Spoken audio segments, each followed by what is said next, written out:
What's going on, guys? In today's video, I'm gonna be basically reviewing the Python programming language before we dive into machine learning in the future. As for this machine learning course, we're gonna use Python. So this video is not for beginners, like complete beginners to coding or absolute beginners, but people who code in different languages other than Python, or people who just need a fresh recap of Python.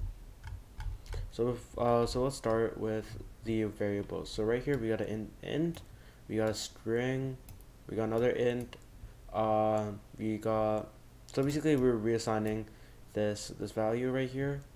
So in Python, remember, you can reassign values. We got a boolean over here, we got a string here, and when you simply print this out, we should get they should return all these values except for x, because it's except for x equals 5, because we reassigned that value.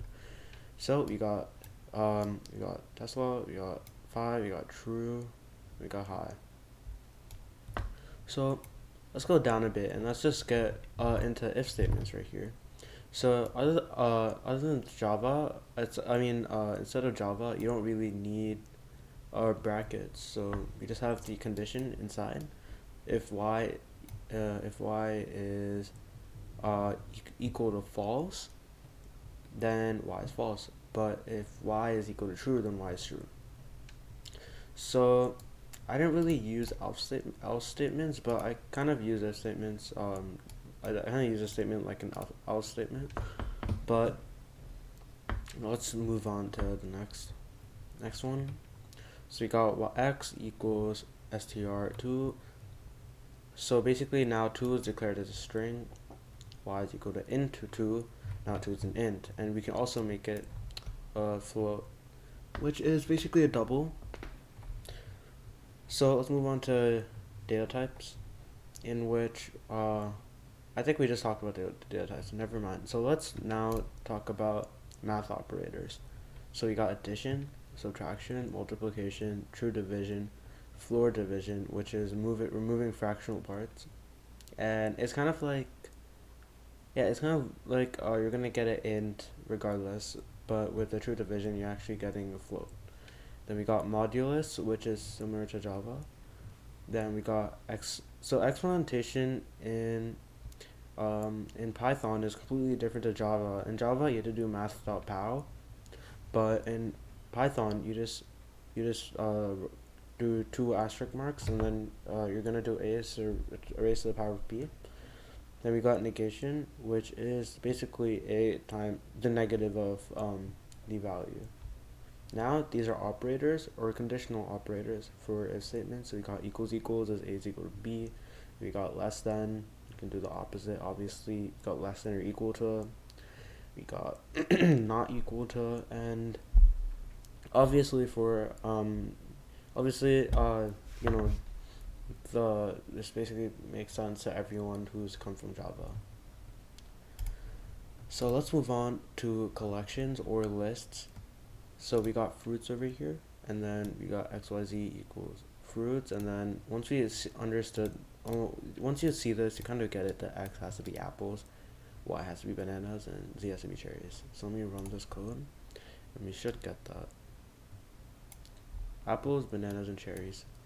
And yeah, so now let's move down. We got addition right here for the math operators. Now let's move on to functions or global variables. So right here we have a function, and we set x equal to fantastic, and we want to print out Python is .x. Python is fantastic. So we got a function here, and then right here we called our function. Let me just write that. We called our function. So you can think of this like a method in Java, like a void method in Java. So it's actually printing this out, but we can also make functions that don't return anything. Don't print out anything, but return a value, just like Java. Just like how we have we have getters in Java. Now we got all of these data types right here that you can refer to if you want to pause this video and look at it. Then we got lists again. So we got horse and cow, and 0 is horse, 1 is cow. If we can print this right now out, we should get that. Horse and then cow. There we go. Now let's move on to some Kaggle stuff. So I got this from Kaggle's website. You can search up kaggle.com and you pretty much learn Python over there. But Kaggle is mainly for competitions for machine learning, and I'll be doing a lot of walkthroughs and tutorials on how to enter and participate in these competitions for machine learning. And you actually learn a great deal from these competitions. You don't have to be skilled to enter them. You can enter it without knowing anything and learn while you're making your submission. So we have a function right here which is called greet, and then in the function we print out hello. So unlike Java, you have to actually have these it's actually make sure that your print statement is spaced out properly to actually run, and all of your statements have to be spaced out properly. It's space sensitive or tab sensitive. So right here we call the function, and we should get. We also reassign the value of who. So let's run this, and we should go all the way to the bottom of our code. Okay, so right now it says Kaggle is not defined. So which line is that? That's line 1. Okay, let's go up to line 1 and see what's up with that.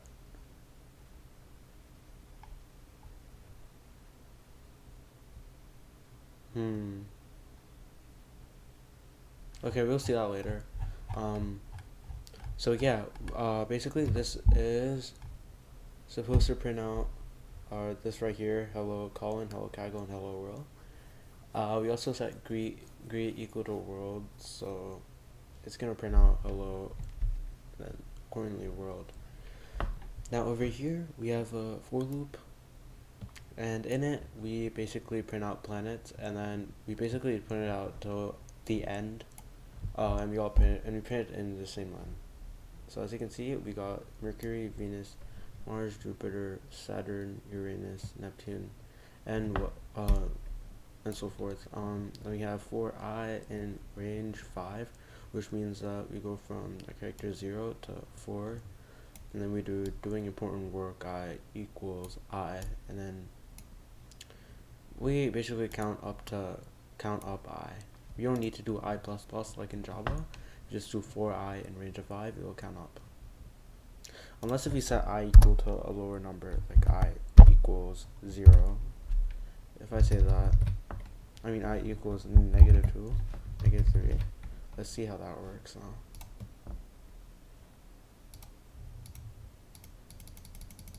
So the reason why this didn't change is because it's reassigning the value.